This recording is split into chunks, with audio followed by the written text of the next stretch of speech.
Cheguei! Sejam muito bem-vindos ao 7º episódio do Pode Chegar. Antes de mais nada, antes de apresentar o meu convidado para vocês, a gente já vai fazer aquele combinado de sempre. Olha, tá vendo a plaquinha aí escrito inscrever-se? Já clica para você ser inscrito no nosso canal. Eu quero também que você deixe o seu like, o seu gostei, porque aí o YouTube entende que esse programa é maravilhoso e vai te entregar cada vez mais conteúdo. O convidado de hoje veio aqui para poder falar de comunicação, de jornalismo, de futebol. Inclusive, diretor, você está emocionado com o convidado de hoje? Você que ama futebol? Esse é um dos meus temas prediletos, né? Então, mais uma grande entrevista hoje, um grande episódio, com um cara que sabe tudo e mais um pouco aí sobre o mundo do futebol. Pois é. Agora eu vou fazer as honras da casa e apresentá-lo para vocês. Ele pode ser vários em um só. Músico, escritor, repórter, comentarista, apresentador e palestrante. O que tudo isso tem em comum? A arte de se comunicar. Natural de Belo Horizonte, formou-se em jornalismo pelo Centro Universitário Newton Paiva e desde então nunca mais parou. Rádio Itatiaia, Rede Manchete, Bandeirantes, TV Globo, Sport TV, SBT e agora 98 FM. Estes são alguns nomes que tornam o seu currículo ainda mais de peso. Sua voz já fez parte de várias tardes de domingo das famílias brasileiras apaixonadas por futebol.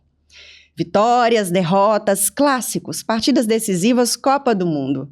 Ele já esteve ao nosso lado em todos estes momentos. É com muita alegria que recebo aqui hoje no Pode Chegar um dos maiores comentaristas esportivos do Brasil. Seja muito bem-vindo, Bob Faria. Uau! Os maiores do Brasil. Pesou aqui nas casas agora. Mas todo mundo te conhece, todo mundo te ama. É um prazer ter você aqui, é uma honra. Prazer é todo meu, que legal estar aqui com você. Quando eu ouvindo você falar, assim, nossa, já fiz tanta coisa. E não paro de fazer, né? Porque, assim, eu acho que a gente não pode medir o tempo ou medir a vida pelo tempo que passou. Eu gosto de medir a vida pela quantidade de coisas que você realizou. Então, eu estou fazendo e vou fazendo. Vamos embora. Eu vou começar a nossa entrevista falando de uma pessoa que é muito importante para você e muito importante para o jornalismo nacional. Oswaldo Faria, seu pai. Meu pai. Eu quero saber quem foi Oswaldo Faria para o Bob Faria profissional. Tá. Ele foi para mim o que ele foi para algumas gerações de repórteres e comentaristas e narradores, enfim, e gente do rádio. Além de ter sido assim, a figura de liderança mais imponente que eu já tenha conhecido, sem ser grosseiro, mas ele tinha um carisma que era uma coisa absurda, assim, né? Porque ele conseguia reunir gente com perfis tão diferentes, talentos tão diferentes, e quando ele chegava, parece que se encaixava tudo. Podia estar uma confusão. Então, a primeira coisa que ele me ensinou é esse conceito de liderança de time, né? E ele formou gerações e gerações. Você veja, outro dia eu entrevistei Roberto Abras no nosso programa, em 98, lá no FDP, Filhos da Pauta. E falei, pô, Roberto, você foi um dos meus grandes professores e tal. E ele falou, agora você veja, Oswaldo foi meu grande professor. Então ele foi professor de gente, desde o Roberto Abras até, sei lá, o mais recente talvez, ou o último que ele tenha contratado para a rádio, se eu não me engano, foi João Vitor, alguma coisa assim. Então são gerações e gerações. Ele me ensinou que a comunicação precisa ser mediana, sem ser medíocre. E a diferença é muito tênue, mas essa é a dificuldade de fazer. Ela precisa ser mediana, porque ela não pode agredir aquele que não compreende bem aquilo que está sendo dito e nem subestimar a inteligência de quem compreende mais do que está sendo dito. Né? Mas ela não pode ser medíocre para não cair no lugar comum, sabe? Não ficar aquela coisa vazia, sem função. E ele me ensinou tudo que eu sei na minha profissão, os fundamentos, né? Principalmente o seguinte, fica do lado de gente boa, sobe no ombro dos gigantes. É muito melhor ser o pior entre os melhores do que o melhor entre os piores. E foi assim que eu segui minha vida. Tem alguma coisa no jornalismo da nova geração que você sente falta, que você vê assim, o jornalismo da nova geração talvez se perdeu? Oswaldo se incomodaria com isso, se ele estivesse aqui? Pô, tem coisa demais. A principal é a apuração, sabe? Eu acho que nós temos uma geração que se preocupa muito pouco em ficar o mais perto possível da notícia. Porque é muito simples, veja. Quanto mais próximo você está do fato, mais próximo você está da verdade, não é? Então, tem aquela velha máxima, né, que antigamente era um clássico assim, da escola de jornalismo. Você sai com uma pauta da sua redação para entrevistar, sei lá, alguém. Chegou lá na rua, tem um circo em frente, o circo está pegando fogo. Aí você tem que ter o seu feeling para saber o que está acontecendo e qual é que tem mais peso. E aí você volta para a redação com a sua entrevista e diz, olha, tinha um circo pegando fogo lá. Mas e aí? Não sei, não fiz porque não estava na minha pauta. Entendeu? Entendi. Esse tipo de coisa. Então, a apuração, eu acho que é uma coisa... A internet tornou as coisas muito ágeis. Isso é bom algumas vezes, mas tirou o ímpeto de uma geração inteira ou duas de estar perto da notícia, assim, de saber, peraí, é isso mesmo? É assim? Deixa eu pegar o telefone e ligar para esse cara. Talvez ele não vai me atender, mas o outro atende, o outro, né, sabe? Para chegar o mais próximo possível da realidade. Porque fica muito fácil editar. Quando a notícia estava impressa, você só podia fazer uma errata 24 horas depois. Hoje você faz o cara escreve um negócio de manhã, tá errado, daí a pouco ele apaga e escreve de novo, e tá bota lá e tá tudo bem. Ninguém parece se importar muito com isso. Então, isso é uma coisa que me incomoda, que eu acho que faz falta no jornalismo atualmente. Perfeito. Em 1993, você inicia sua carreira na Rádio Itatiaia. Na época como repórter e apresentador. E no meio disso tudo você decide escrever um curta-metragem. Allegro ma non troppo. Pronunciei correto? Isso, italiano. Que a tradução é rápido, mas não muito. Eu quero saber dessa multipluralidade do Bob Faria, que está na música, está no esporte, está no cinema. Você sempre foi assim? Sempre, sempre. Eu era aquele menino que desmontava os brinquedos, sabe? Para saber como é que funciona. Esse era eu. Então, assim, eu desde sempre achei que a comunicação e o mundo, de uma certa forma, é multimídia. Não fazia muito sentido ficar preso numa forma de comunicação. Por quê? Porque você pode receber a mensagem de uma forma que lhe apetece melhor. Pode ser um livro, pode ser a TV, pode ser o rádio, pode ser a internet, pode ser o que for.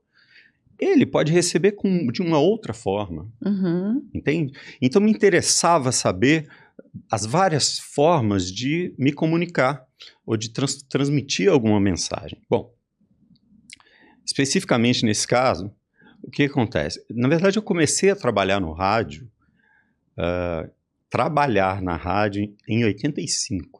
Foi antes disso? Mas eu trabalhava como operador de áudio. A rádio tinha a Rádio Cultura, que era uma rádio musical, AM na época ainda. E como eu ia para a rádio desde pequeno, porque o ambiente da rádio me fascinava, então meu pai me levava, me soltava lá na portaria e me pegava depois do trabalho. Então, em 85 eu fui trabalhar como operador de áudio. E de 85 até 93, eu trabalhei na parte técnica da rádio, aprendendo tudo sobre a parte técnica. Não só a operação de áudio, evolução, a central, como é que funcionava, e a edição, né? A gente fazia edição cortando fita, era um negócio muito louco, assim, mas muito bacana. Por isso eu falo, a rádio é uma escola que é incrível. E em 93, eu estava terminando meu primeiro curso, estava fazendo publicidade na PUC. E tinha um curso de cinema na PUC com o querido professor Paulo Pereira. E aí eu decidi fazer um filme para um festival que a gente fez com o Arildo Barros, que também era professor também, ele do Grupo Galpão e tal, e ele gentilmente resolveu atuar. E aí eu fiz esse filme, Allegro Manotropo, depois fiz algumas incursões, fui para a Copa do Mundo, né, já pulando e falando de cinema, depois a gente volta e fala de Copa do Mundo, e de lá, depois da Copa, eu fui estudar cinema, fiquei um tempo estudando cinema nos Estados Unidos, e aí voltei para o Brasil, abri minha agência, enfim, e aí a vida foi andando. Cinema, futebol e música. O que mais mexe com o seu coração, assim, ai meu Deus. Então, assim, depende do momento, eu gosto muito de desfrutar aquilo que eu estou fazendo na hora, sabe? E tentar arrancar dali o melhor que eu posso e o mais preciso que eu posso. Então, se eu reservei aquele tempo para estar tocando, e estou tocando, estou gravando, estou criando, ou mesmo, sei lá, fazendo shows, né, de curtição com os amigos, alguma coisa assim, não passa outra coisa na minha cabeça, sabe? Então, eu acho que eu gosto de pensar que eu junto o background todo, junto essa massa toda, mas na hora que eu estou fazendo uma coisa, eu estou focado naquilo, entende? Então, tudo que eu faço com muita intensidade. Então, não tem essa coisa, né, o que mexe mais, o que mexe menos, assim, sabe? Um bom jogo de futebol é tão legal quanto ver um bom show, que é tão legal quanto gravar uma bela música, é tão legal quanto ler um bom livro, ver um bom filme. Eu seria uma pessoa muito triste se eu só encontrasse estímulo num determinado tipo de atividade. Exatamente. Você esteve em grandes emissoras. Na extinta TV Manchete. Passei rapidinho. Na Bandeirantes. No SBT. Mas a gente lembra muito de você, da sua imagem, da sua voz, à frente da TV Globo, né? E foi um período longo, né, Bob? Me corrige se eu estiver errada. De 2003 a 2021. Correto? Quase 19 anos. Qual foi o papel da TV Globo na sua formação como jornalista? Uau, foi porque quando eu cheguei na TV Globo, deixa eu só explicar, eu tô tomando muita água, porque eu tomando um remedinho. A boca fica seca. Tem uma hora que você tem que começar a tomar um remedinho que é pra você... Pra ansiedade, provavelmente, né? Que deixa a boca seca. Pra dar uma acalmada, porque eu sou muito, muito pilhado. Então a boca fica seca. Então, assim, quando eu cheguei na TV Globo, e aí eu sou eternamente grato a meu irmão, eu falo, você é uma pessoa que... Você é meu irmão e meu pai ao mesmo tempo. Eu tenho alguns pais na profissão. Um deles é o Guilherme Mendes. E quando o Guilherme me levou para a TV Globo, eu já tinha muitos anos de rádio, né? Eu já tinha saído da Rádio Itatiaia, eu saí em 2000, quando meu pai morreu, e eu estava decidido a não mexer mais com... Não quero mais fazer isso. A agência, eu tinha uma agência de comunicação, de publicidade, né? Na época, uma produtora de vídeo, com uma produtora de áudio, integradas e tal, e estava indo muito bem, e me tomava muito tempo, e eu fazia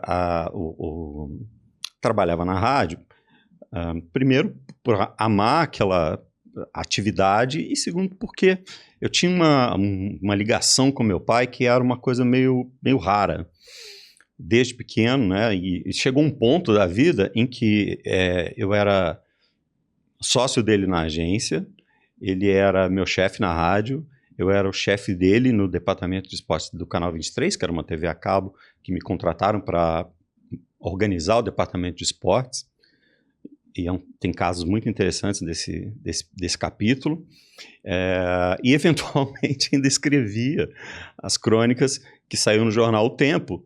Como ele escrevia 2, 3 vezes, às vezes ele não tinha tempo, eu escrevia, passava para ele, ele obviamente dava aquele toque de gênio, e colocava lá. Então a gente se falava todo santo dia e era uma coisa muito, muito assim.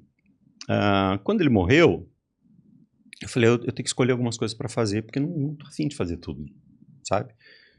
Mas aí veio a Rádio Globo com uma nova proposta, os caras queriam fazer a Rede Globo de rádio, me levaram para a Rádio Globo. Ok, fiquei lá. De lá, então, fiquei algum tempo, e aí o Guilherme me levou para a TV Globo.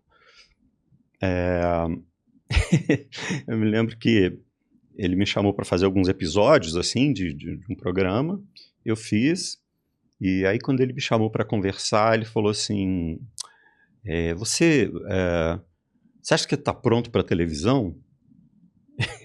Eu falei para ele, Guilherme, eu nasci pronto. Olha que menino besta. Confiante, diria eu. Não, mas assim, é porque eu imaginei o seguinte, olha, é diferente, a linguagem é diferente, mas não é nada que eu não aprenda em 6 meses. Botei isso na minha cabeça, sabe? E realmente é muito diferente. E eu tive muita sorte, porque aí quando eu cheguei, tinha o Dilma Amaral, tinha eu de Júnior, tinha o Arthur, que, né, apresentava o jornal, que era um gênio, e tinha o Guilherme, sabe? Então eu colei neles e falei assim, deixa eu ver o que esses caras podem me ensinar. E eles realmente me ensinaram, e me ensinaram com uma velocidade muito grande. E eu fui, enfim, botei o pé e falei, legal. Rádio é a grande escola do jornalismo. O Guilherme esteve aqui, inclusive, Guilherme, um beijo no seu coração. Gratidão demais. A participação do Guilherme aqui foi perfeita, até me emocionei. É meu gênio. Foi uma honra, tanta generosidade dele estar aqui e tudo mais. Inclusive foi assim, de tantas lições que ele me deu, essa é uma delas, assim, se você tem conhecimento de vida, porque é a única coisa que você pode dividir e que no final as duas pessoas têm mais, entendeu? E ele menciona isso, o rádio, como uma grande escola para o jornalista. E hoje tem funcionado mais ou menos assim, o jornalista faz a faculdade, depois da faculdade, o primeiro lugar que ele tem a possibilidade de trabalhar em rádio ou não mais? Isso se perdeu um pouco? Não, isso se perdeu um pouquinho. Além das mídias terem se espalhado muito, assim, o que acontece é que as pessoas pensam em rádio como a tecnologia do rádio, né? O rádio, você liga o rádio e tal, não sei o quê. Mas hoje a gente tem milhares de formatos que são basicamente rádio. Nós estamos fazendo aqui um podcast que a pessoa pode simplesmente não estar nos vendo, ela está só ouvindo. Uhum. Isso é rádio, né? Então, o rádio tem algumas características, já foi mais, e acho até que precisava voltar. Às vezes a gente se esquece, quem está ouvindo só o rádio, nós estamos num mundo tão imagístico que a gente se esquece que quem está só ouvindo o rádio, às vezes não está vendo aquilo que você está querendo escrever, né? Então é muito importante quando você está no rádio, para você que está só ouvindo, eu estou aqui nessa sala, tem uma escultura ali que, aliás, é muito bonita, tem aqui a placa do Pode Chegar, estou aqui sentado, 2 poltronas e tal, não sei o quê. Isso se perdeu um pouco com essa bagunça toda de onde será que esse conteúdo está sendo consumido, né? Uhum. Hoje a gente não sabe mais exatamente onde é que o cara está vendo a gente, se é no telefone, se é na TV, se é no YouTube, se é em algum lugar. E isso faz com que você tenha que ser um pouco mais amplo e, ao mesmo tempo, mais direcionado naquilo que você está falando. Bom, o que eu quero dizer com isso? Que muitos jovens jornalistas não compreendem a importância de serem descritivos nas suas matérias ou na sua comunicação, a ponto de alguém que não está vendo o que está acontecendo entender aquilo que ele está querendo dizer, né? Isso é uma coisa que se perdeu um pouquinho, justamente por esse excesso de demanda visual que a gente tem, né? E facilidade para isso. E é um dos maiores desafios do comentarista, do narrador de futebol, né? Principalmente do narrador. Falar aquilo de fato que a imagem mostra. No rádio você narra o que não é visto. O narrador de futebol, ele narra o que tá todo mundo vendo. Aí que é a grande questão, né? O que você tem para poder falar a respeito disso, sobre o trabalho do narrador? Bom narrador, ele tem que fazer de qual forma? Então, quando eu fui para TV, e um beijo, aliás, para o meu querido irmão, Rogério Corrêa, né, que também estava chegando na TV para narrar e tal, a gente foi meio que aprendendo junto ali aquela função. Eu sabia claramente a diferença da narração e da função do comentarista entre um veículo e outro, né? Isso estava muito claro na minha cabeça. Mas ao longo do tempo, eu comecei a trabalhar com outros narradores, né? À medida que eu brinco, né? Fui colocando o pé na porta, e aí fui trabalhando com o Sport TV, com a Globo da Rede, etc. E fui percebendo que cada narrador tem uma assinatura e um ritmo. E aquilo me deixou intrigado. Então, como eu sempre fui muito analítico para tentar achar soluções para fazer as coisas, eu falei, eu vou fazer um estudo meu com os narradores principais com os quais eu trabalho, para entender como é que eles veem a profissão, como é que eles veem isso. E isso acabou virando um livro, que chama-se As Vozes da Emoção. É um livro onde eu entrevisto 7 narradores com os quais eu trabalhei, e cada um deles me conta um pouco de como é que ele começou, como é que ele fez a transição. Todos começaram no rádio, exceto o Galvão. Acho que o Galvão não. Galvão, acho que não. Mas assim, e fizeram essa transição, entendeu? O Kleber, por exemplo, era programador de disco, de música e tal. Depois, né, foi ser narrador e tudo, repórter também. Mas enfim, então eu fiz esse era um trabalho para mim. Quando ficou pronto, a editora Leitura, na época, resolveu publicar e virou esse livro, que de vez em quando você acha aí, já tem um bom tempo que eu fiz. E são entrevistas e algumas crônicas sobre esses narradores. E cada um tem um método diferente e um ritmo. E a função do comentarista, ali eu aprendi o seguinte, você vai pontuar, é como numa banda, sabe? E inclusive eu conheço essa expressão, o Galvão usa ela com muita frequência. O narrador, ele é o cantor da banda. Ok?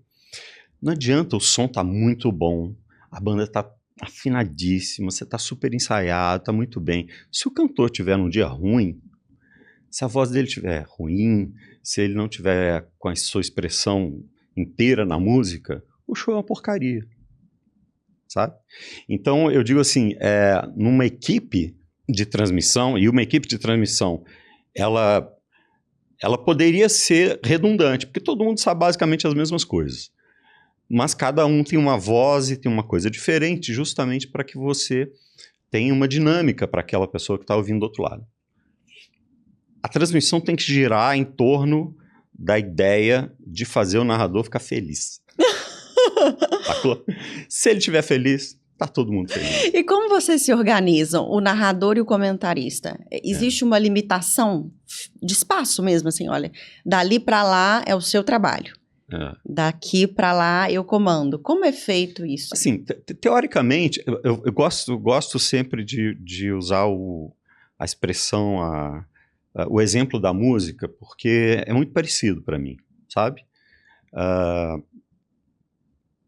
Uma música tocada numa banda, principalmente ao vivo, é um quadro pintado a X mãos, depende de quantas pessoas tem na banda. É a mesma coisa numa narração, sabe? Você está contando uma história. A primeira coisa que você não pode perder a perspectiva, aliás, em qualquer caso do jornalismo, é que você está contando uma história, você não é a história. O jornalista que acha que é a história, que é o protagonista, que é o... Já começou errado. Depois te falo um pouquinho mais sobre isso. Então, numa transmissão, cada um tem um papel, né? O narrador, ele vai transformar aquilo que está acontecendo num caldeirão de emoções. Ele tem, tanto na TV quanto no rádio, embora com técnicas diferentes, ele precisa emocionar quem está do outro lado, ok? O comentarista, ele vai pontuar para tentar traduzir para quem está em casa aquilo que de repente não está sendo visto ou não é visto com tanta clareza. E isso é difícil pra caramba, porque futebol é uma coisa muito simples, né? Mas muitas vezes as pessoas elas não estão enxergando detalhes. Então você precisa transformar esses detalhes.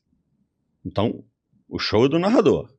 O comentarista ele vai pontuar aquelas para direcionar quem está vendo, para entender por que ele está sendo emocionado daquele jeito. Uhum. E o repórter, na minha visão, e aliás na visão dos grandes mestres da TV, é o cara que vai contar ou vai trazer para você que está em casa aquilo que ele está mais perto e que só ele pode ver. O Silvio Luiz tinha esse bordão que eu achava genial, né? O que é que só você viu? Normalmente era o Datena que era o repórter dele. O que é que só você viu? O que é que só você viu? Porque ele tem o privilégio de estar no campo. Ele está ali embaixo, ele está perto e tal. Então, se o repórter começar a ser redundante com o narrador, o comentarista sendo redundante com o narrador e com o repórter, aí não precisa da equipe. Um só faz. Entende? Então, a questão do espaço é assim. Uhum. Eu acho que ela tem que ser dividida até para quem está em casa saber exatamente de onde está vindo aquela informação, né? O que te faz, como telespectador, desligar a televisão se você estiver assistindo um jogo e isso acontecer? O que é inadmissível que aconteça durante uma transmissão de futebol? Assim, quando eu estou vendo um jogo... Porque, olha só, para vocês entenderem, eu passei 30 anos vendo jogo de futebol de uma forma extremamente analítica. Uhum. Então, é muito diferente de quem senta na frente da TV para ver um jogo e curtir. Aliás, eu tenho essa certeza, assim. Pouquíssima gente senta na TV para ver um jogo de dois times. Quem trabalha com isso, ok. Mas mesmo quem não trabalha, mas é apaixonado por futebol, eu quero ver um jogo da, sei lá, Ferroviária contra o Botafogo da Paraíba. Beleza? Beleza. E ele senta lá. Ele vai escolher um lado. E vai ver o jogo a partir daquela perspectiva. Bom, então, eu passei 30 anos me treinando para ver o jogo a partir de uma perspectiva afastada, para ver o que estava acontecendo, de forma analítica, e fazendo anotações e tudo mais, e o mais afastado possível da emoção, né?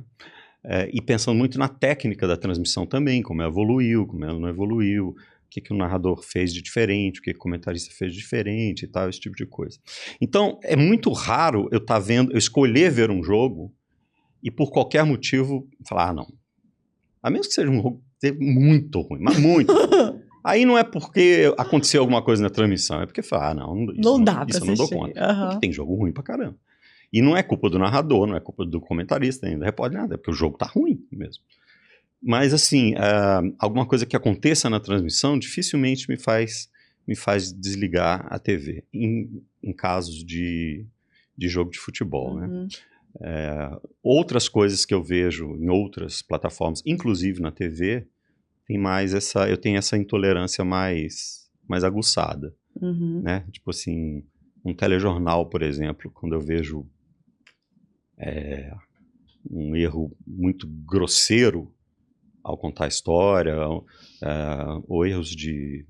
Claro que a gente comete erros de português o tempo todo, mas é que eu acho que a gente chegou num estágio em que as pessoas se importam tão pouco com isso, e aí quando eu vejo um repórter, ou eu vejo um apresentador, ou eu vejo, enfim, um âncora, alguém cometer um erro grotesco e achar que aquilo natural, porque eu cometo erros grotescos e falo.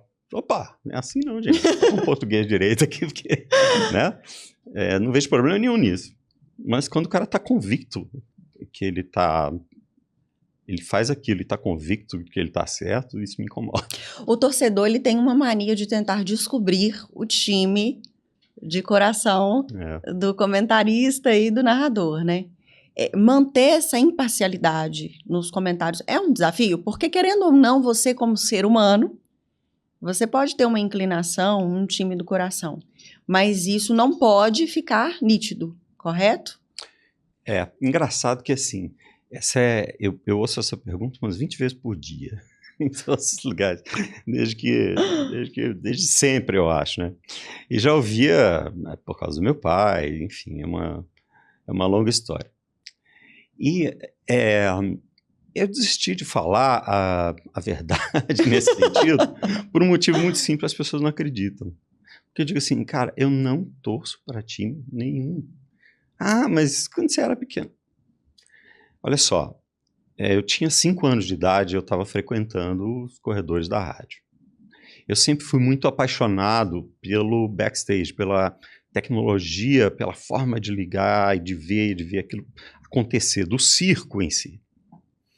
Com 7, 8 anos de idade, eu comecei a ir para o Mineirão, especialmente para o Mineirão, com meu pai, e ficava na cabine.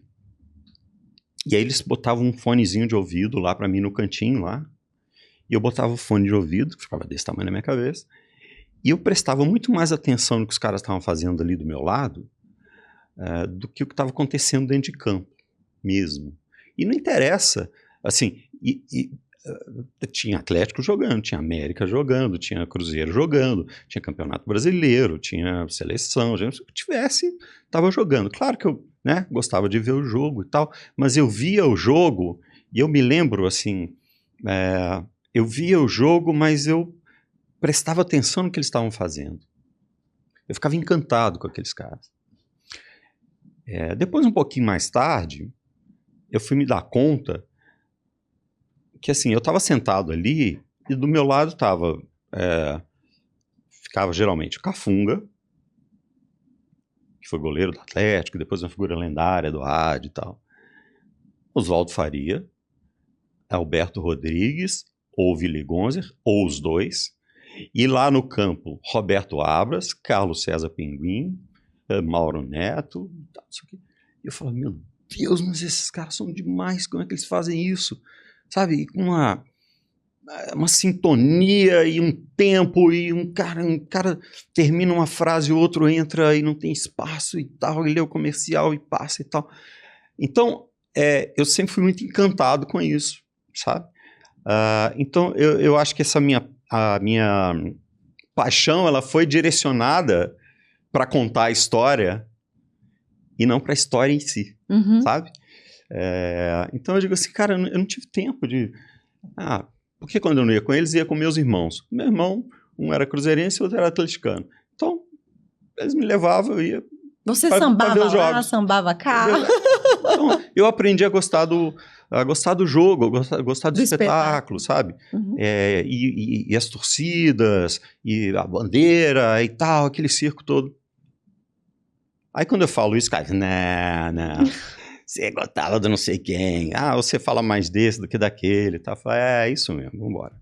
E por falar em falar mais deste ou daquele, você já passou por alguma situação, por exemplo, de terminar uma transmissão, um empresário, um jogador te ligar, pô, Bob, você falou isso de mim? Não acredito. Ou um empresário, um jogador tirar satisfação por algo que foi dito durante um jogo ou nunca aconteceu? Eu costumo dizer que assombração sabe pra quem aparece. Mas acontece, né? Não com você, talvez. Isso teve um episódio,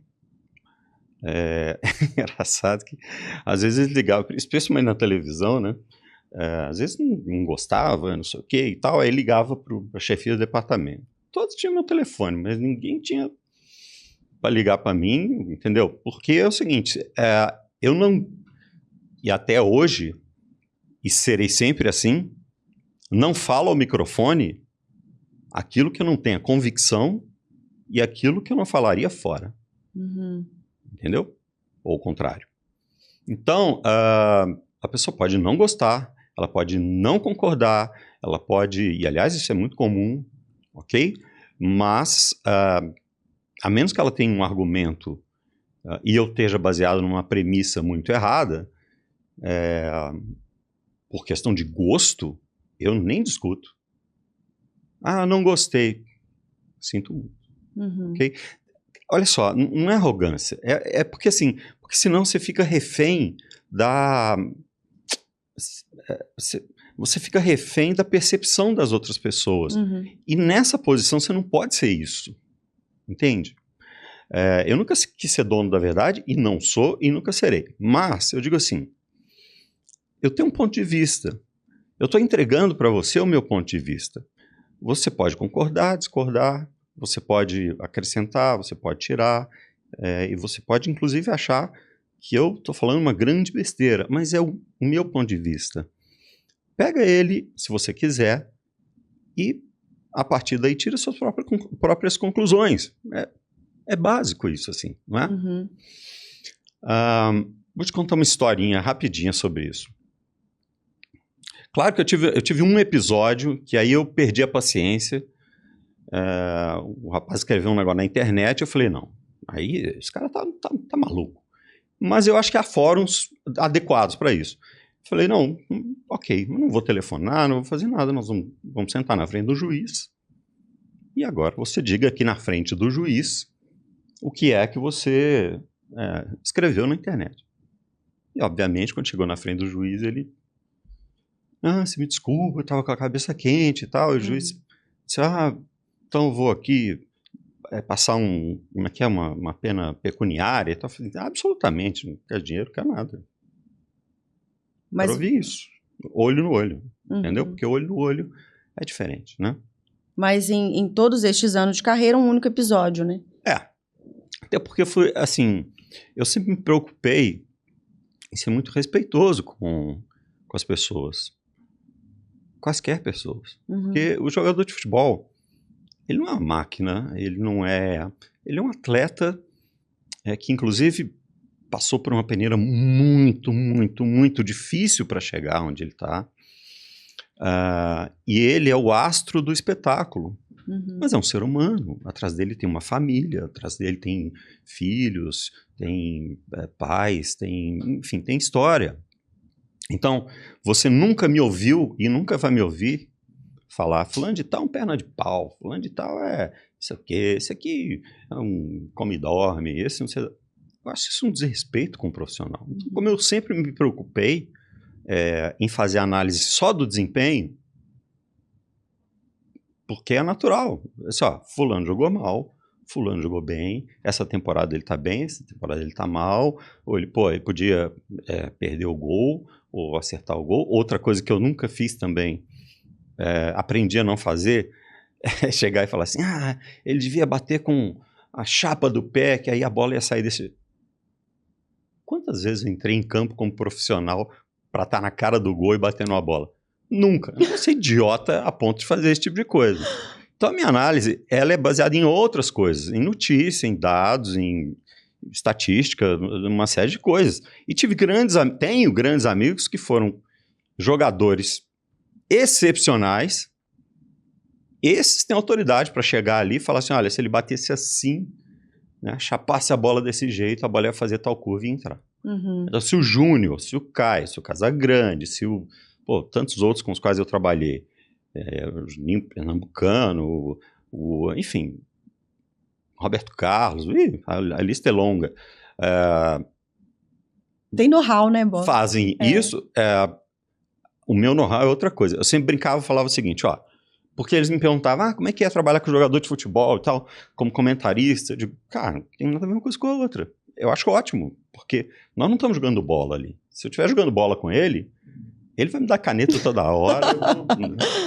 Apesar de que eu fiz um jogo pelo time da 98 e foi o único jogo que a gente ganhou do Skank, foi no último ano.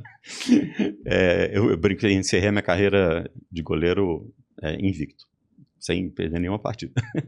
Mas, então, eu tenho que complementar aquela situação e a gente sempre fez isso com muita tranquilidade. Bom, então essa questão do desrespeito, eu acho que ela acontece com quem desrespeita. E eu sempre tive muito respeito, sabe?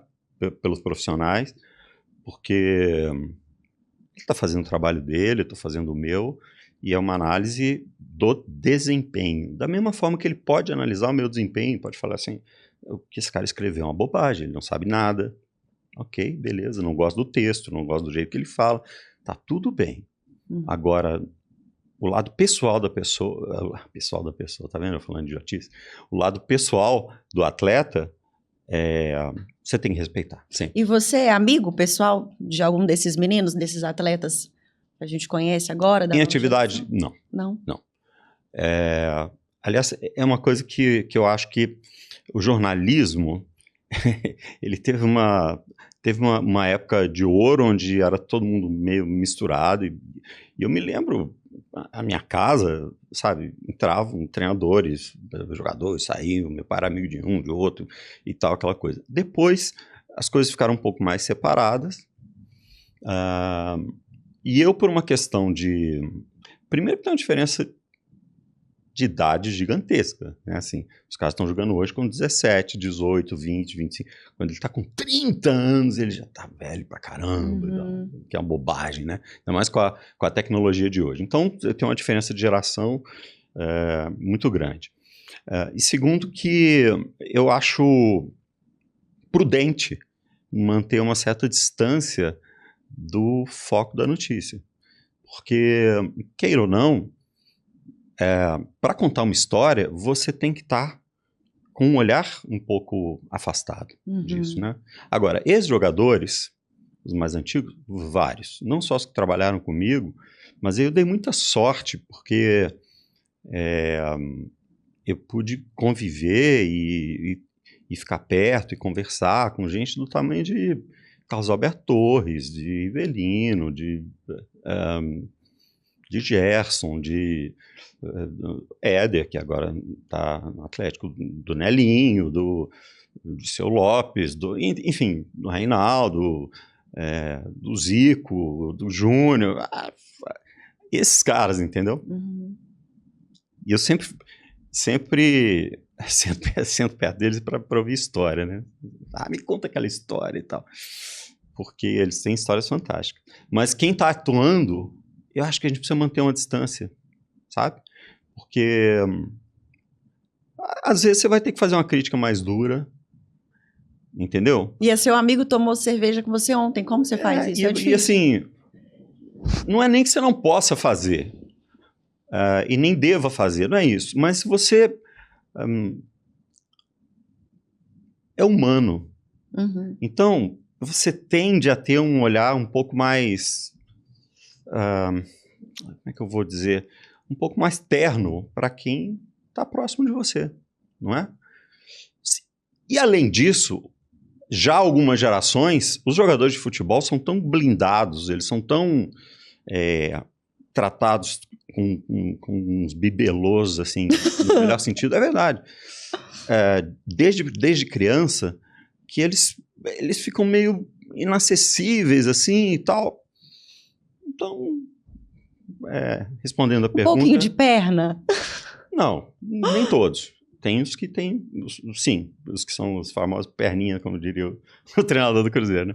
Mas, claro que tem, como em qualquer profissão, como na nossa profissão tem, e como tem, né? Mas é porque, sei lá, é questão de convivência também e tudo, mas, assim, sempre respeitosamente, sempre respeitei todos, sempre todos me respeitaram e nada impede de, sei lá, um dia estamos jantando e sentarmos à mesma mesa, não tem esse problema. O que a gente pode esperar do futebol mineiro em 2025 com essas contratações, essas mudanças? Eu nunca gosto de fazer prognóstico. Eu acho que toda contratação, ela é uma aposta, né? Por quê? Porque você tá contratando jogadores baseado no que ele fez. Aliás, você faz isso o tempo todo na vida, não é? Você se encanta com uma pessoa não pelo que ela pode vir a ser, ou ela pode fazer na sua vida, mas pelo que você entende, você já viu dela, você já conversou da bagagem cultural, de uma série de coisas. Então, futebol é a mesma coisa. Nós temos um calendário que é muito desgastante no Brasil. Em algum momento, alguém vai ter que tomar uma providência com isso. Porque os caras não são máquinas, eles não aguentam. Chega setembro, outubro, os caras estão quebrados, sabe? Aí começa a ter lesão muscular, pode ter a melhor preparação física do mundo, pode o cara ser super atleta e tal, ele começa a quebrar, ele não aguenta. É uma rotina enlouquecedora, né? E fora isso, muita gente despreza a questão mental do jogador, que eu diria que é mais do que 50% do que a preparação física. O cara tem que estar muito focado, o atleta, e chega uma hora que tem um desgaste. Por que eu estou dizendo isso? Porque toda aposta, ela depende de como essa pessoa vai reagir daquele determinado ambiente. Então, às vezes, o cara fez uma grande temporada jogando no time X. Ele muda de casa, ele muda de cidade, ele muda, às vezes, de país, ele muda de ambiente, ele muda de vestiário, ele muda de campo, sistema de treinamento, treinador, não sei o quê, e ele não consegue fazer uma boa temporada. Por que, mas ele era tão bom ali, por que ele não foi bem aqui? Porque ele não é uma máquina, né? Ele tem muitas nuances, todas as nuances que nós temos na vida, o jogador também tem. Então, eu acho que assim, podemos ter uma grande temporada, uma bela temporada. Acho que o Cruzeiro está fazendo um trabalho mais do que de contratação, o trabalho mais importante que o Cruzeiro está fazendo é o trabalho de devolução da sensação de pertencimento do time para a torcida. Isso é muito mais importante, na minha opinião. Embora está fazendo também um bom trabalho na contratação. Porque houve um período em que não era o time da torcida do Cruzeiro, era um time do Ronaldo. Né? É o time do Ronaldo, E isso afastou o torcedor cruzeirense, o interesse e tal. E agora não, eu vejo que o torcedor do Cruzeiro está dizendo assim, é o nosso time e tal. Né? Isso é muito importante. Acho que o Atlético está pecando um pouquinho nisso, mas levaram um cara agora, beijo, Dodô, meu amigo do coração, querido, fez o FTP, né, até essa temporada com a gente, que vai saber reconectar essa comunicação que está fraturada no Atlético. Isso é muito importante. Então, isso tende a fazer o time também ter mais apoio, e por ter mais apoio, poder render um pouco mais, né? Acho que o América está passando por um momento muito delicado, porque assim, o Saulo se afastou da gestão direta do futebol para procurar investidores, e a partir do momento em que conseguir se transformar numa SAF segura, o América pode dar um salto de qualidade, mas acho que isso ainda é algum tempo. E também depende, quando a gente fala assim, qual vai ser o que a gente vai esperar do futebol mineiro? Você tem que pensar no contexto. O que a gente pode esperar do futebol brasileiro? Que está inserido. Eu nunca gostei desse negócio muito assim, hiperregionalista e tal. Aliás, foi uma coisa que inclusive me fez sofrer mais do que eu acho que deveria. Essa coisa de não ter essa postura muito... porque vamos levantar a bandeira e tal. Não, para mim, cara, nós somos um país enorme. E o cara mora no Rio de Janeiro, eu moro em Belo Horizonte, eu não sou pior do que ele, porque ele mora no Rio de Janeiro. Isso não faz o menor sentido, né? Então, o contexto é esse. Mas ok, o que o Palmeiras vai fazer? O que o Flamengo vai fazer? O que o Corinthians vai fazer? O que o Grêmio Internacional? Alguns times do Nordeste que chegam bem para os campeonatos. Uma das grandes revelações que eu aprendi na vida é o seguinte, parece uma besteira, mas pensa nisso, se não tiver 2 times, não tem jogo. E quando a gente olha o jogo só da perspectiva de um time, você deixa de analisar a influência do adversário naquela partida. Sim. Sabe? Então, é difícil de analisar e fazer uma projeção sem entender o cenário completo. E a gente está no cenário no meio do caminho, porque está todo mundo formando time agora, trocando de Uhum. treinador, contratando jogador, e vai, vem e tal. Por falar em formação de novo time, já temos a substituição do Dodô no FDP? Não, ainda não. não. Ainda não. Não sei se quando for pro ar, não sei quando é que a gente vai pro ar aqui, já teremos, mas teremos novidades. Ai, que bom. Muitas novidades, assim, Então pra... tá. Como a gente faz para poder acompanhar o programa? Qual o horário, o dia? Conta pra gente. O programa vai ao ar das 8 às 9 da noite, na Rede 98. E aí vai na TV, canal 29, 698, vai no YouTube e vai na rádio também, 98.3. Mas tem enfim, tem um monte de coisa acontecendo, que essas coisas elas vão se... Vai ter uma mexida legal, assim. Ai, que legal. Vai ser muito bacana. É um negócio que eu faço com... É aquele negócio assim, né? Você faz 1 milhão de coisas, é uma das coisas que eu faço com o coração quente, assim, fazer o FDP, os Filhos da Pauta. E voltando a falar de comentário de futebol, teve algum jogo que marcou sua vida, que é o jogo inesquecível da sua carreira? Foram 7 Copas do Mundo, né? Então eu imagino que talvez... Olha só, assim, só para falar um pouquinho de método, porque isso vai explicar a minha resposta, eu sempre tive a convicção de que eu precisava estar preparado para o próximo evento, sabe? Então, eu me preparava, assim, mas muito. Eu comprava os mesmos sistemas de análise de desempenho que os times usavam, o iScout na época. Eu analisava 3 partidas anteriores de cada time, independentemente de ser o time que eu já conhecia e via jogar, porque eu tinha que ter na cabeça como é que é a formação tática mais frequente do time, qual é a estratégia, porque são coisas diferentes, quais as principais substituições que o técnico faz, quem é que bate falta, quem é que dá o balanço do time no meio de campo para levar o time para o ataque, qual a jogada forte, enfim, estudava os 2 times, tal. Ia sabendo tudo aquilo. 99% não ia pro ar. Mas se precisasse, estava lá. Acabou o evento, eu limpava aquilo da minha cabeça. Para eu ter a cabeça livre para me preparar para o próximo evento. Uhum. Então, essa era a técnica.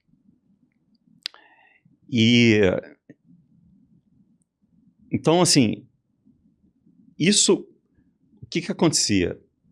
No início, eu já vou falar do jogo especial, mas assim, é porque essa história é muito interessante. Quando eu terminava o jogo, e eu ia para casa, eu ia, enfim, fazer o que eu tinha que fazer, durante muito tempo eu tinha que esperar fazer o MG Sport Clube à noite e tal, eu ia ver a reação do público. E assim, metade da audiência queria que eu morresse. Meu Deus! Eu falava, mas por quê? O que está acontecendo? Aí estudava mais e mais e mais e mais para melhorar. Não, é a minha dicção, é o meu ritmo, enfim, vou marchar e tal, não sei o quê. E aí fazia o jogo, e aí olhar, metade da audiência queria que eu morresse. E isso durou um tempo. Eu falei, cara, tem alguma coisa que eu não estou analisando nesse negócio. Tá faltando alguma coisa nisso aí. Bom, eu tô na melhor plataforma, com a melhor estrutura, perto dos melhores profissionais, e eu tô bem preparado. Eu sei que eu estou bem preparado. O que está faltando eu analisar? Está faltando eu analisar o outro lado. Quem está me vendo. E aí eu fui, enfim, procurar gente que estudava comportamento de massa, comportamento de audiência, de uma série de coisas, e até que eu fui apresentado para a teoria da Gestalt, que é enfim, um capítulo do estudo do comportamento humano, que basicamente diz o seguinte: a gente tende a completar a informação a partir do nosso repertório. Então, eu falo isso na palestra, eu mostro uma figura e falo, que figura você vê aqui? Aí as pessoas falam, figura tal. Eu falo assim, olha, tá vendo? De todas as figuras geométricas possíveis, a única que não existe nesse quadro é essa. Por que você está vendo isso? Porque o seu cérebro te condicionou a ver isso aqui. É a mesma coisa. A audiência liga a TV para ver o time dela jogar. Então, se ele é atleticano, ele liga para ver o Galão da Massa. Ele não quer ver o Galão contra o Cruzeiro, contra o Flamengo, contra o Corinthians, contra o Juventude, contra o América. Quer ver o Galão da Massa. Mesma coisa Cruzeiro, mesma coisa qualquer outro time que você vai fazer. Bom, a partir daí, eu saquei o seguinte. Qualquer coisa que eu dizia ou dissesse que não fosse do ponto de vista de alguém que ligou a televisão para ver aquele time, era contra. Uhum. Então, se eu dizia assim, o Atlético está jogando bem, o que o torcedor do Cruzeiro entendia é que eu estava falando que o Cruzeiro estava jogando mal. Uhum. Portanto, eu era atleticano, portanto, o torcedor do Cruzeiro queria que eu morresse. Cara, isso tira um peso da minha alma, porque eu pensei, cara, eles não estão brigando comigo, eles estão brigando com a incapacidade de ver que tem dois times jogando, e isso é legítimo, ok, legal. E a partir daí eu nunca mais sofri com esse tipo de Mas antes disso de você situação. sofria. Claro, porque pelo eu queria... julgamento, de entender. eu queria entender o que estava acontecendo. Eu sou incapaz, né? Eu queria entender onde é que eu estava errando. Falei, cara, então é isso, né? Isso é muito legal. Porque assim, a partir do momento que você entende que você está se comunicando para alguém que está vendo a sua história só a partir de um ponto de vista, tá beleza, tá tudo certo.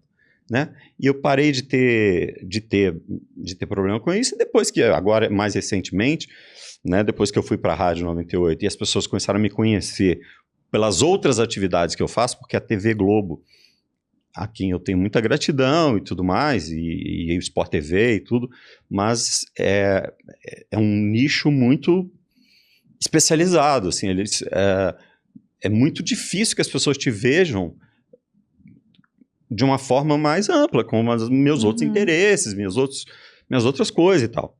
Agora, aí depois que eu voltei para a rádio, que as pessoas estão me vendo mais do jeito que eu sou de verdade e não aquela, né, figura uniformizada na frente da câmera, essa minha relação com a galera mudou muito. Eu acho isso muito, muito bacana. Mas assim, há muitos anos eu parei de sofrer com esse tipo de situação por causa disso. Eu entendi, não, o cara quer ver o time dele, ele não quer ver eu falar do outro time. E isso é com a vida, é com tudo que a gente faz. Não é? Então, assim, se eu tô falando para duas torcidas, né, é natural que a expectativa eles do não entendem. outro. E aí ficou tudo beleza. Então, o que me marcou? Aí para te responder objetivamente, foi uma experiência jornalística e não uma experiência de um jogo específico. Foi a final da Copa do Mundo de 98. A gente estava na França e fomos para o estádio, né, para fazer a final. E aí, sabe que na Copa do Mundo o repórter não desce para o campo, fica ali na tribuna. E a gente estava, final da Copa e tudo mais, e transmissão já no ar, e eu estava sentado ao lado tinha uma rádio da Inglaterra, e acho que ela era repórter, imagino que seja repórter, numa determinada hora me perguntou, por que o Ronaldo não vai jogar? Eu falei assim, hein? Como assim não vai jogar? Claro que vai jogar, ele é o, né, principal astro do time, ele vai jogar. Ele falou, não vai não, olha a escalação que eles entregaram. Porque eles tinham passado dando a escalação assim. E claro, a gente conhecia o time, né, de ponta cabeça. Eu nem olhei a escalação, tava preocupado em olhar a escalação da França, ver como é que ia formar e tal. Aí eu olhei, tava o número do Edmundo, 21. Foi uma coisa tão maluca, porque assim, parece que eu olhei junto com todo mundo ao mesmo tempo. Porque a tribuna, todos os repórteres se levantaram ao mesmo tempo e a sala de imprensa ficava embaixo, assim, da tribuna. Então todo mundo saiu e foi para lá para tentar ver o que estava acontecendo. E aí era um caos, né? Um caos, todo mundo tentando entender o que estava acontecendo, cada um ligando para suas fontes. Eu tinha um amigo que era o assessor de imprensa da FIFA para os jornalistas brasileiros, um israelense com quem eu me comunicava e tal, e eu liguei para ele, e ele falou, engraçado que ele falou assim, tá uma confusão aqui, não posso falar agora, e desligou o telefone. Eu falei, caramba, gente, né? E todo mundo tentando entender e tal. Minutos depois, chega um comunicado escrito à mão, que até pouco tempo eu tinha ele, depois ele sumiu, assinado pelo Américo Faria e pelo Zagallo, falando que o Ronaldo tinha tido um problema no tornozelo, e que ele era dúvida, mas que como tinha que dar a escalação uma hora antes, tinha saído e tal, não sei o quê, papapá. E aí, cada um tentando achar uma fonte, o que aconteceu? Bom, fato. Daí a pouco, vem a escalação oficial, faltando um pouquinho para o jogo começar, os times entram em campo, e o Ronaldo tá no time, bom. E aí todo mundo sabe o que aconteceu. Uhum. Depois, a gente foi tentar apurar, e aí cada um foi, né, buscar suas histórias e tudo mais. Mas me marcou por causa disso, né? Porque é um fato histórico que provavelmente as pessoas que sabem exatamente o que aconteceu, algumas já se foram, né? Caso do Dr. Lídio Toledo, por exemplo, e tal. E o personagem em si, né, o caso do Ronaldo, se ele sabe exatamente o que aconteceu, dificilmente ele falará um dia. Uhum. Então esse jogo está na minha cabeça, ele fica marcado. Agora, claro que tem vários outros, final de Libertadores, né, quando o Cruzeiro foi campeão, quando o Atlético foi campeão, o 7-1, né, no Mineirão, que eu estava na cabine ali ao lado do Ronaldo, do Casagrande e do Galvão. Eu estava vendo o jogo, não estava transmitindo o jogo. Eu tinha feito a pré-hora no Sport TV. Nossa, tem... Mas essa história do tornozelo, na sua opinião... Não. Ali eles criaram essa história porque é o seguinte, na verdade, ele teve... Não se sabe exatamente, teve um mal, não sei se... depois o médico falou que não tinha sido exatamente uma convulsão, mas era enfim, uma reação exagerada, alguma coisa. Ninguém sabe exatamente o que aconteceu.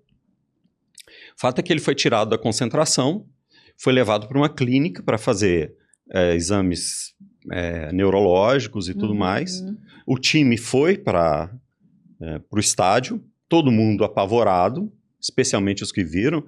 No caso, o Edmundo, acho que o Roberto Carlos também viu aquilo, né, ele acordando daquele jeito. Então, o clima era tenso, porque ninguém sabia o que estava acontecendo. Daí a pouco chega o Ronaldo com o Zagallo, com o Dr. Lídio no vestiário e diz, eu vou jogar. E aí, muita gente diz assim, o Zagallo não poderia ter deixado ele jogar, a comissão técnica. O Ronaldo entra no vestiário e diz, eu vou jogar? Quem é que ia falar assim para aquele Ronaldo? Não vai, não. E a partir daí, todas as teorias de conspiração, né? Porque o Brasil vendeu a Copa, porque a Nike forçou o Ronaldo a entrar em campo, porque não sei o que, tal. Todo esse folclore em volta, né? E aí me marcou porque eu vi de perto. É uma história que eu vi de perto, bem de perto. E é isso. Assim. Em 2022, após a sua saída da Rede Globo, você esteve no SBT. Eu fiz algumas Foi uma coisas. passagem rápida. Foi. Como foi essa passagem? Assim, você gostou de estar no SBT? Você sentiu alguma diferença de estrutura do jornalismo do SBT para o jornalismo da Rede Globo? Eu gostei muito de passar por lá. E eu senti uma... Na Globo havia uma diferença muito grande entre o casting do jornalismo e da central de produções, ou Projac, eu chamo como quiser. Né? Era muito separado isso, assim, inclusive a forma de lidar. O que eu senti no SBT é que eles tratavam todo mundo como um valor similar, porque estava produzindo um conteúdo para casa. Eu me senti muito acolhido, assim, né? Foi uma passagem curta, não estou dizendo que não tenha sido bem tratado na Globo, muito pelo contrário. Sempre fui extremamente bem tratado, não só pela diretoria regional aqui, né? Especialmente enquanto o Marcelo Matti era o diretor. É um cara que eu tenho uma gratidão muito profunda por ele, e o Guilherme, quando foi meu diretor, o Armando depois, o Renê, bom, enfim, a galera daqui, quanto pela direção nacional, todos sempre me trataram com extremo respeito. Profissional, né? Agora, o SBT, o que eu senti é que, pelo dono ser artista, ele gostava de tratar todo mundo como artista. Eu achei engraçado quando eu cheguei no SBT, que, assim, a primeira coisa que eu achei estranho é que eu cheguei lá, tinha um camarim com uma estrela na porta e meu nome. Ai, que chique. Eu já achei, eu falei assim, que coisa esquisita. Porque na Globo tinha umas coisas assim, mas elas eram um pouco mais exageradas e dependiam um pouco do programa. Bem Amigos, por exemplo, quando a gente comecei a fazer o Bem Amigos, você descia no aeroporto, você tinha 7 convidados, tinha 7 carros. Uhum. Eu achava aquilo estranhíssimo. A gente tá indo pro mesmo lugar e tal, não sei o quê. Depois foram dando uma reduzida. Tinha o nosso camarim, aí tinha o nome de todo mundo que estava escalado. Era tudo muito bem feito. Aliás, a TV Globo tem qualidade para fazer essas coisas, né? Sabe fazer, sempre soube. Mas no SBT tem essa coisa, assim, de, sei lá, de ficar mimando, assim, que eu achei meio estranho. Uhum. Aí, de repente, entrou um rapaz e falou assim, boa noite, prazer, conhecer e tal, não sei o que, eu vou ser seu mordomo hoje. Eu falei, o quê? Ai. Falei, como é que é? Qualquer coisa que você precisar, eu vou cuidar do seu uniforme, eu vou cuidar do seu... Eu falei assim...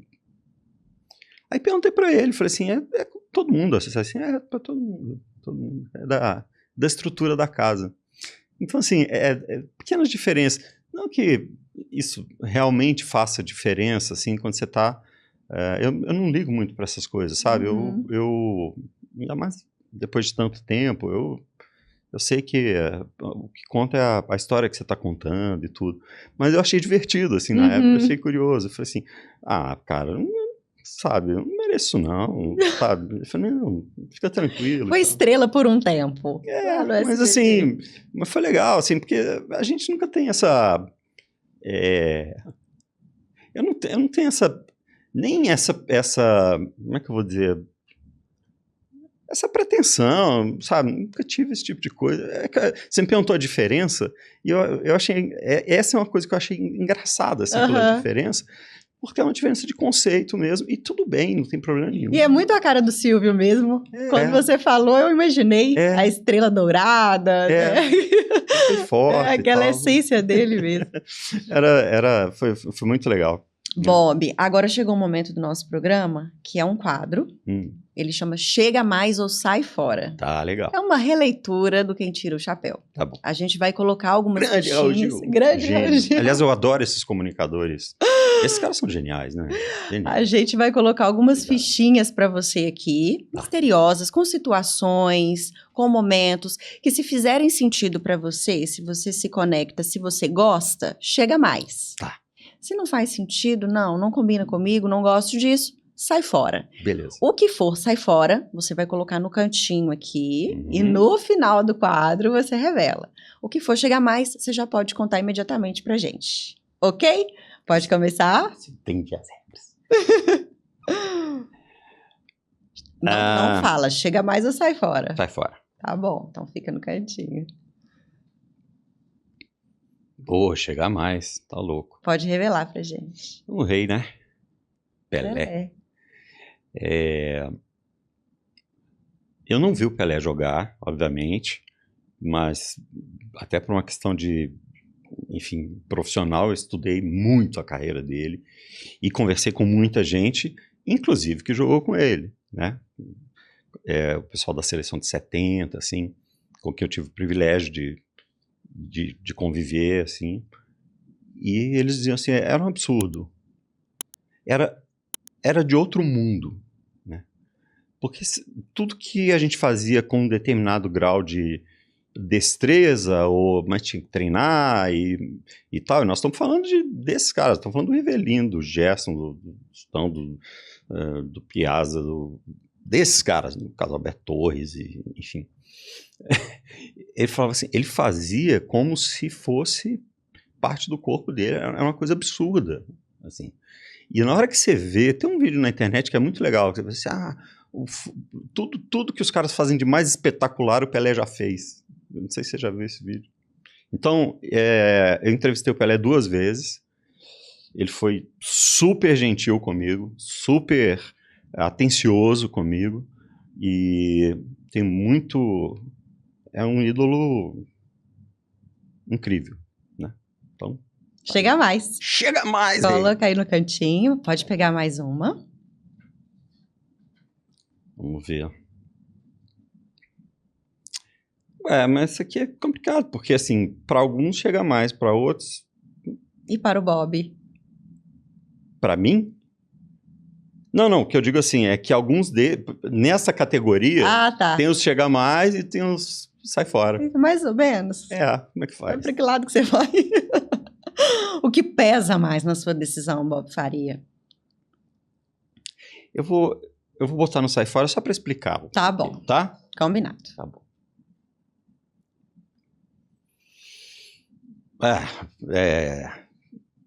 Acho que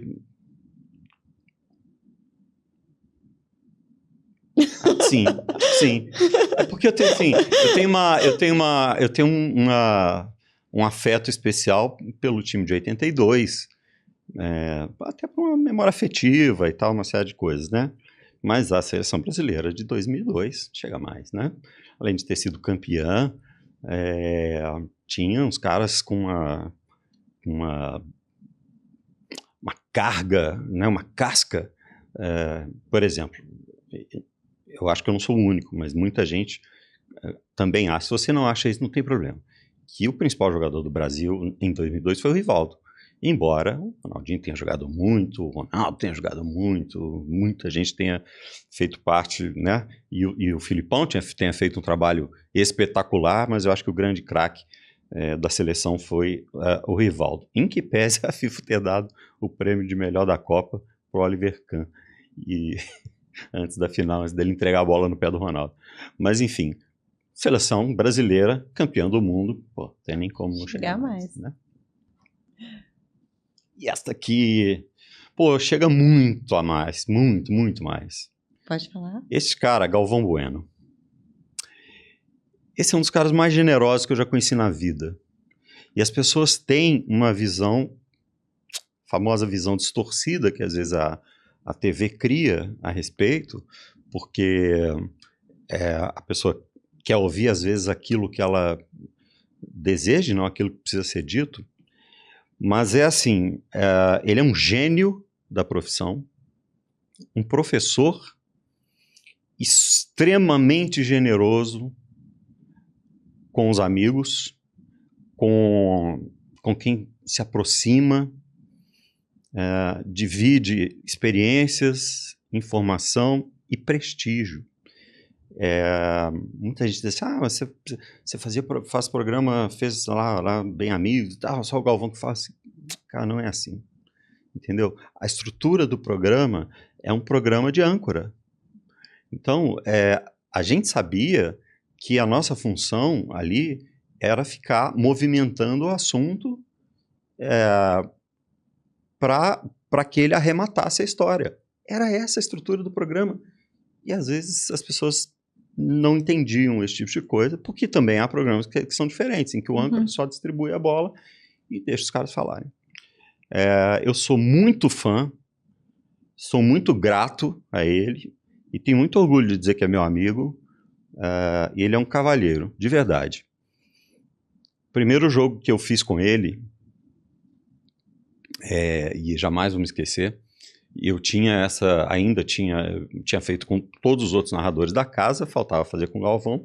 Então eu cheguei na redação em São Paulo, a gente foi fazer, nem me lembro qual era o jogo, e eu cheguei para ele e disse: Galvão, prazer, pô, a gente, né, não se conhece ainda, mas vamos fazer o jogo junto. E como eu sei que cada narrador tem a sua preferência de ritmo, de entrada, de acionar o comentarista, qual que é a sua orientação? Né? Ele virou para mim e falou assim: olha só, você não caiu aqui de paraquedas, você está aqui pelo seu talento e seu merecimento. Os comentaristas do jogo são você, o Falcão e o Arnaldo. Vai lá e faz o que você sabe fazer. Uhum. Falei, porra, tem jeito de uma pessoa te receber e te dar mais confiança para trabalhar do que isso? Sabe? É lindo. Então, a partir desse momento, eu digo, cara, chega mais. Aliás, Chega muito mais, Galvão. Tô com saudade, cara. Agora revela pra gente o que sai fora. Bob Faria, por favor. Deixa isso por último. Bairrismo no jornalismo esportivo. Eu vou explicar por quê. Como eu trabalhei muito tempo em rede nacional, eu tinha que desenvolver a consciência de que eu estava falando para um cara em Belém do Pará e no Rio Grande do Sul. Ok? Então, para isso, você tem que ter uma visão ampla, né? Aí as pessoas dizem assim, mas a central do Sport TV no Rio de Janeiro, em São Paulo, os caras falam mais e tal, não sei o quê. Claro que eu aprendi que a TV depende de audiência e a audiência depende do volume. Então, se o Flamengo tem 30 milhões de torcedores, digamos, é natural que a TV queira dar um espaço a mais nesse sentido. Porém, se o Cruzeiro é mais notícia, ele tem que ser mais notícia. Nos anos em que o Cruzeiro foi campeão, que o Atlético foi campeão, o ano em que teve Copa do Brasil e tal, que o futebol mineiro estava em rede nacional, a gente também estava, né, fervilhando nesse sentido. Então, o que eu chamo de bairrismo é quando aparece um certo complexo de vira-lata, de achar assim, eles não gostam da gente porque a gente é daqui de Minas, ou a gente é do Rio Grande do Sul. Isso tem muito, né, basicamente aqui no Rio Grande do Sul, Goiás tem um pouco também. E eu digo assim, gente, cara, é mais um motivo para a gente se posicionar e dizer assim, olha, o Brasil não é o Leblon. Não é. Simples assim, entendeu? O Brasil não é o Jardim Botânico. Porra, então, eu acho que a mesma autoridade que a gente tem que desenvolver para contar histórias que acontecem em Belém do Pará, no Rio Grande do Sul, em Goiás, no Rio de Janeiro, em São Paulo, elas independem de onde a gente está. Se a história é interessante, ela tem que ser contada. E para isso tem que estudar, né? Assim, tem que, né, não é...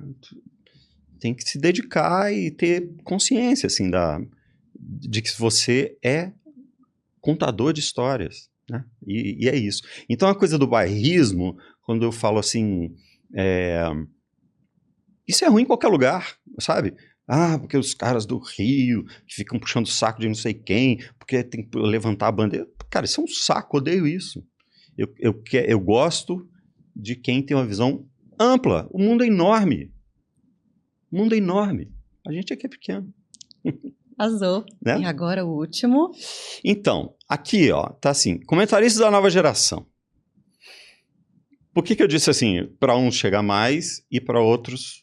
como é que é? Desculpa. Chega mais ou sai fora? Sai fora. Eu vou dizer por quê.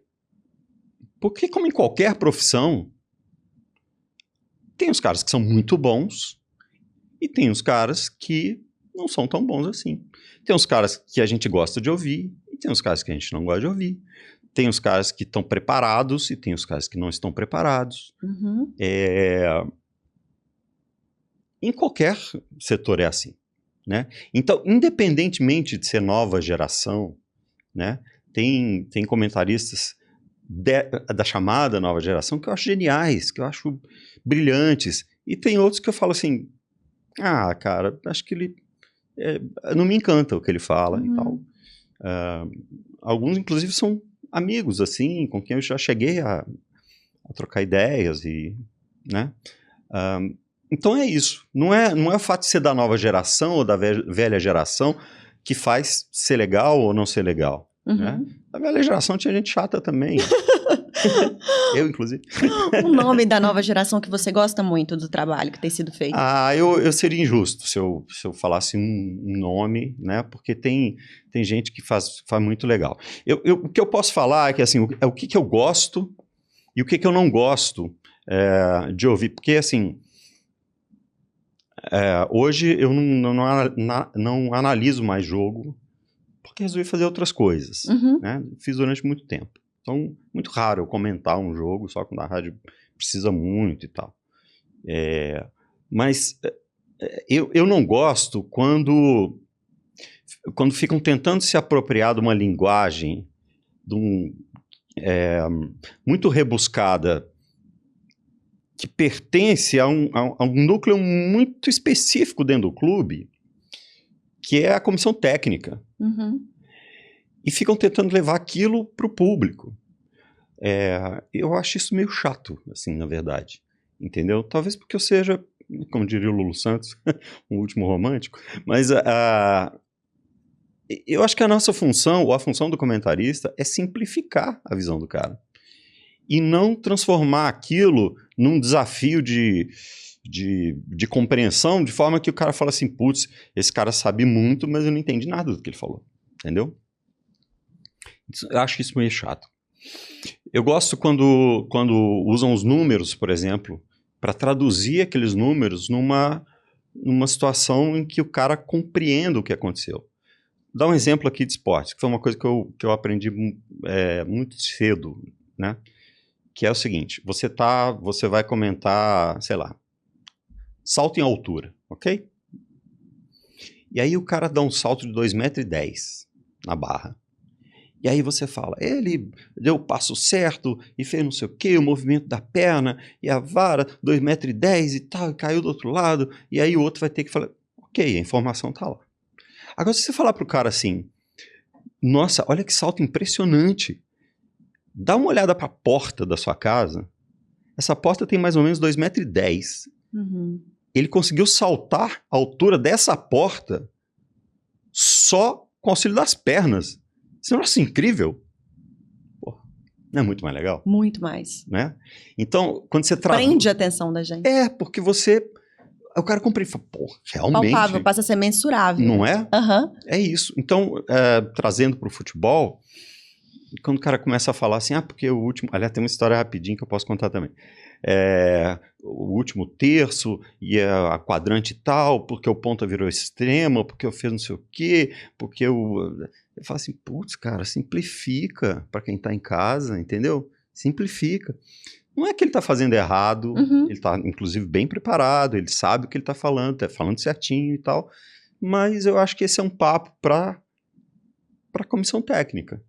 Inclusive, quando o treinador chega na coletiva e começa a falar desse jeito, eu acho que a função do repórter, do comentarista, enfim, de quem tiver com o microfone na hora, é traduzir, falar assim, o que ele falou foi isso aqui, entende? E gosto muito quando o comentarista traz referências históricas, assim, sabe? Uhum. Conta, esse jogador aqui fez isso, fez aquilo, ele tem aquela característica, ele pode mudar o jogo desse ou daquele jeito, ele te prepara de uma certa forma para tentar entender o que o jogo pode mudar, ou o que ele poderia estar fazendo e não está fazendo, e as habilidades que ele tem e não está usando. Ele está jogando no lugar errado, ele fez 5 temporadas jogando como ponta direita, e agora o treinador quer que ele jogue de primeiro volante. E aí pode contar a história do volante, né? Por que chama volante e tal? Por causa do argentino que chamava volante, você vai contando historinhas assim. E eu gosto disso, entendeu? É isso. Então, por isso é que eu gosto de uns e outros. Não é que eu não goste, é que eu, tipo... Talvez florear menos. Essa é a dica. Como eu te falei, eu sou um perguntador por natureza, um questionador por natureza. E acho que quem não é, porque eu acho que Deus está nos detalhes e na pergunta, ok? A pergunta organiza o caos. Se eu virar e falar assim, branco, pode ser qualquer coisa. Pode ser o lateral da seleção brasileira, pode ser aquele holofote que está ali, pode ser a cor do carro que está lá fora, pode ser uma parte do seu vestido, tudo é branco. Agora, se eu falar assim, qual a cor dessa poltrona? Bom, eu sei que tem decoradores que vão dizer assim, esse é um branco, um off-white. Isso é branco, entendeu? Então, o caos está resolvido. Então, a pergunta resolve o caos. Então, por isso eu sou um perguntador por natureza. E acho que a pergunta, quando você faz a pergunta certa, você já tem metade da solução no caminho. Então, essa história me ensinou muito. Havia um diretor na TV Globo chamado Marco Mora. O Marco Mora talvez tenha sido o cara que mais entende de televisão na história, depois do Boni e do Walter Clark, na minha visão, e do Silvio Santos, ok? Esse cara era muito, muito bom. Um dia terminou um jogo, eu fazendo um jogo com o Kleber Machado, a gente fazia um off-tube no estúdio, toca o telefone do estúdio, Marquinhos pediu pra você passar na sala dele. Eu falei besteira, já era, né? Ali, porque ele era muito firme e tal, mas sempre me tratou com maior cordialidade. E aí Marquinhos chamou na sala dele, eu falei, cara, falei besteira. Aí subi do estúdio e tal, entrei, tava sentado ele e o Lima Duarte. O Lima era muito amigo dele, os dois mais velhos e tal, e o Lima trabalhou inclusive com esporte e tal. Aí eu já tremi completamente, eu falei assim, meu Deus, cara, que... Nossa, né? Sabe essa coisa, assim? E eu nunca tive muito essa iconoclastia, assim, porque eu acho que todo mundo é gente, sabe? Assim, eu fiquei emocionado 2 vezes na frente de personalidades, emocionado de verdade. Só pra fazer um parênteses. Uma vez foi na frente do Erasmo Carlos, no Bem Amigos, ele foi tocar, e eu falei, cara, é o Erasmo Carlos, sabe? Aí tem um contexto muito longo. E o outro foi o Toquinho, porque eu acho o Toquinho um músico absolutamente brilhante, e na época minha filha tinha acabado de nascer, e todos os dias eu tocava para ela uma música dele, que é uma música linda, fala, menininha do meu coração e tal, não com a destreza dele, mas eu tocava para ela dormir. E aí eu pedi no intervalo, falei, Toquinho, você pode tocar essa música pra mim? Ele falou assim, peraí que eu tô vendo o violão e tal. Na hora que entrou no ar, ele tocou a música. Não. Aí eu tremi. Enfim, mas então, aí entrei na sala do Marquinho, e tá lá ele discutindo, conversando com o Lima Duarte, aí ele fala pra mim assim, deixa eu te perguntar um negócio, porque nós somos mais velhos, às vezes a gente tem um pouco de dificuldade de entender as coisas, né, que vocês mais jovens estão falando e tal, e eu vi você falando aí na transmissão, né, do último terço do campo, que o time estava pressionando muito no último terço. Eu tinha começado a embarcar nessa história, né? Porque o quadrante, eu tinha feito, enfim, um curso de treinador e tal, eu estava com essa coisa na cabeça. Falei, agora eu arraso, né? Como diria o Milton Leite, agora se consagra, ele adorava isso. E ele falou assim, explica pra mim, do que isso quer dizer? Eu falei, Marquinhos, você tá brincando, né? Ele falou, não, tô falando sério. Aí eu peguei uma folha de papel assim, falei assim, tá aqui o campo, né? Você divide o campo em 3 setores. É o primeiro terço, o segundo terço e o último terço do campo. Né? Então, esse último terço aqui, perto do gol, tal, o time faz a marcação e pressão e tal. Ele falou, tá, entendi. Aí ele pegou a folha e fez assim, e se eu fizer assim? Aí eu falei, não, então, aí o último terço vira o primeiro, e aí o último, aí eu me enrolei tudo. Aí eu saquei, falei, cara, que gênio. Por que eu tô falando isso? Olha o tempo que eu tenho que gastar para dizer assim, é o último terço do campo do time que está com a bola atacando, porque se ele perder a bola, o último terço vira o primeiro terço que vai fazer a transição. Aí ele falou assim, meu filho, defesa, meio de campo, o ataque. Pronto. Tudo bem? Acabou o problema. Mas eu tinha quantos anos Entendeu? nessa época? Eu tinha acabado de chegar na TV Globo, assim, já era experiente, assim, né? Em rádio, já tinha feito Copa do Mundo, uma série de coisas. Mas em TV eu não tinha essa noção de quanto a simplicidade, aí o conceito, lá atrás, de ser mediano sem ser medíocre, sabe? Você pode entregar qualidade, você pode entregar informação de qualidade, inédita, uma série de coisas, mas de uma forma mediana. Você não precisa ser hermético, você não precisa ficar... Aliás, hermético... Toda vez que eu falo essas palavras, o Guilherme puxa a minha orelha e fala assim, você quer dizer o que mesmo com isso? Né? Você não precisa ser ali fechado, sabe? Eu vou falar um negócio difícil só para eu entender. Para ficar chique. Para ficar chique, uma bobagem desse tipo. Não, simplifica, sabe? Simplifica. E foi uma grande lição. E a partir daí, então, eu tive essa noção de que eu preciso, quando a gente quer se comunicar, não tem problema você falar um português correto e o máximo possível, mas simplifica. É isso. Estamos chegando próximo ao fim do programa. Antes disso, eu queria saber como está a sua carreira musical. Então, nossa, isso é uma outra história tão longa. Porque, assim, quando eu era... Lembra que eu comecei lá em 85? E aí, logo depois, eu comecei a tocar também. Então, eu trabalhava na rádio, eu estudava de manhã, trabalhava na rádio à tarde e tocava, né? Comecei a tocar e tudo. Nos anos 90, ali, final dos anos 80, anos 90, eu fiz muita coisa autoral, trabalhei, né, com muita gente boa e tem alguns irmãos de coração, como o John e a Fernanda, que são meus... O John é meu ídolo, assim, absolutamente, porque ele é absolutamente genial. O John é o guitarrista do Patofu, um dos maiores produtores do Brasil e um dos maiores compositores do Brasil. A Fernanda tá cá e todo mundo sabe de quem eu tô falando. Bom, e tantos outros, assim, né? E era uma comunidade muito criativa na época. Quando eu fui pra TV, eu parei de tocar durante um tempo, porque eu queria me dedicar, mas depois eu voltei a tocar por hobby, e aí nunca mais parei. Então hoje, eu não tenho uma carreira musical, mas eu não passo um dia sem tocar. Uhum. Tem a minha banda, The Hitman, que a gente toca eventualmente em bares da cidade. Toco de vez em quando eles são... Aliás, eles são tão gentis comigo, que é o pessoal do Putz Grila, que é para mim a melhor banda de rock dos anos 80 e 90 do Brasil. Eles são muito bons, muito bons. E por algum motivo eles foram com a minha cara. Então de vez em quando Pela sua qualidade. E eles tocam de segunda a segunda. Então quando eu tô afim de, às vezes o Hitman não tem show para fazer e tal, eu ligo pro André e falo assim: André, onde é que vocês vão tocar? Em tal lugar. Aí eu vou lá. E aí a equipe dele já conhece o meu setup, ele já chega, pluga no meu equipamento e tal. E aí eu toco com eles, adoro tocar, porque eles são músicos geniais, o Thiago genial, os dois, né, inclusive, o André, a Lu, e todo mundo, cara, eles são muito bons.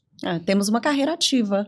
Não, eu tô tocando muito mais hoje do que antes, até porque depois que eu parei de fazer jogos aos finais de semana, sobrou um pouquinho mais de tempo para isso. E fora isso, eu gravo e componho, mas aí eu gravo, componho e ponho na gaveta. Enfim, não é o caso. Mas eu, como diria o filósofo, né, Nietzsche, a vida sem música seria um erro. Verdade, concordo com você. Então, para mim, música se confunde com a minha vida, né? E agora é o quadro que chega à mente, para a gente encerrar. Eu vou te falar uma palavra e aquilo que seu cérebro computar em milésimos de segundo, você vai devolver. Começou. Futebol. Espetáculo. Música. Paixão. Cinema. Arte completa. Copa do Mundo. Celebração. Doce ou salgado? Os dois. Eu detesto quando acontece... de ter que ir num lugar que eu não tô a fim de ir. Uma banda de rock. YouTube. Um sonho. Fazer o que eu não fiz ainda. Uma viagem inesquecível. A próxima que eu vou fazer.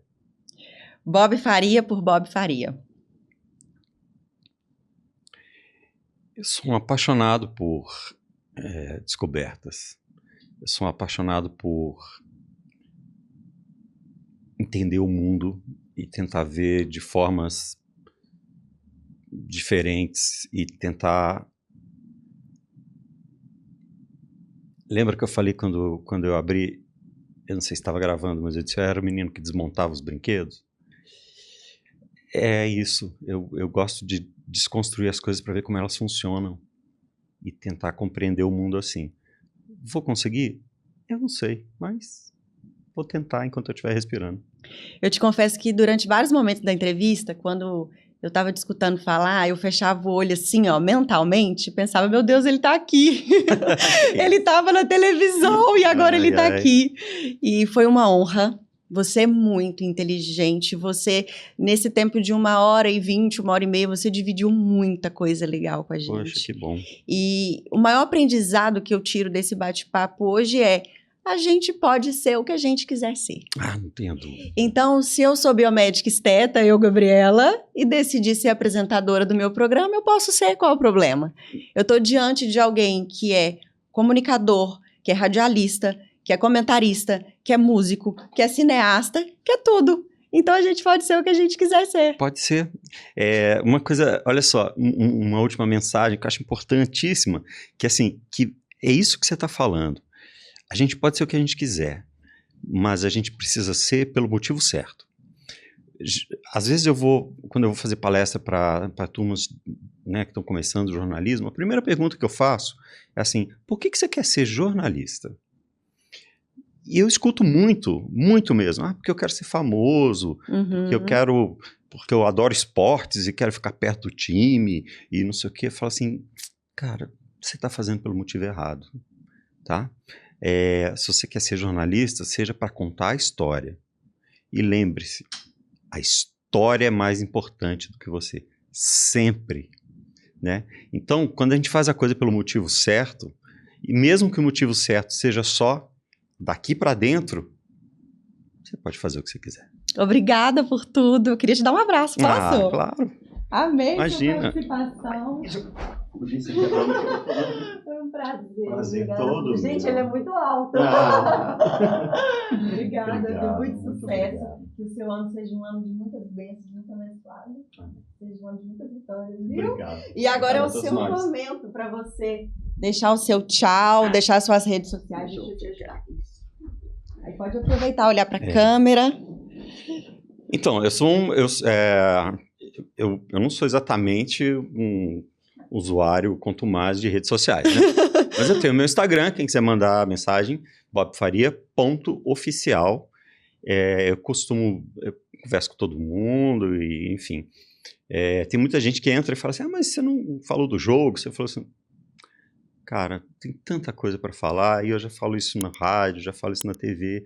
Então, no Instagram eu falo de outras coisas. Eu falo de música, falo de cinema, falo de tecnologia, impressão 3D, que é uma das minhas paixões, né? E profissões atualmente, livro, literatura. Então, quiser bater papo sobre qualquer coisa. Agora, se quiser falar de futebol, pode mandar também. Não tem problema. E, assim, sorria, porque se você respira e tem possibilidade de fazer alguma coisa e tem paixão para fazer, faça. O máximo que vai acontecer é dar errado. Aí você faz outra. Obrigada, viu, Bob, mais uma vez. Imagina. E agora eu gostaria de agradecer aos patrocinadores que fazem a apresentadora linda para o episódio. Queria agradecer ao Estúdio Lícia Velar, que foi responsável pela minha produção de cabelo e maquiagem. Saiu prontinho de Itabira, gente. Grava a noite aqui intacta. Então, o serviço lá é maravilhoso. Um beijo, pessoal do Estúdio Lícia Velar. Queria agradecer também a Iagos Boutique, em especial o meu stylist Iagos, que escolheu isso aqui, esse look lindo, maravilhoso, esse vestido assinado por ele, para eu gravar esse episódio. Um beijo no seu coração, Iago. Um beijo, Iagos Boutique. Inclusive, Iagos Boutique entrega para todo o Brasil, viu, gente? A gente vai deixar o @ aqui, você consegue comprar de onde você estiver. O seu pedido chega aí na sua casa. E gostaria de agradecer também a Nayara Bijus, esse brinco lindíssimo, minimalista, ó, que ornou com toda a composição. A Nayara também entrega para todo o Brasil. E para você, meu querido chegadinho, que ficou com a gente até o final, olha... Um beijo no seu coração, eu amo fazer isso aqui, é o meu sonho, é o meu projeto, e ter o Bob aqui hoje só me mostra que eu estou no caminho certo, e ter você com a gente até o final também, olha. Um beijo e até o próximo episódio. Até mais, tchau, tchau.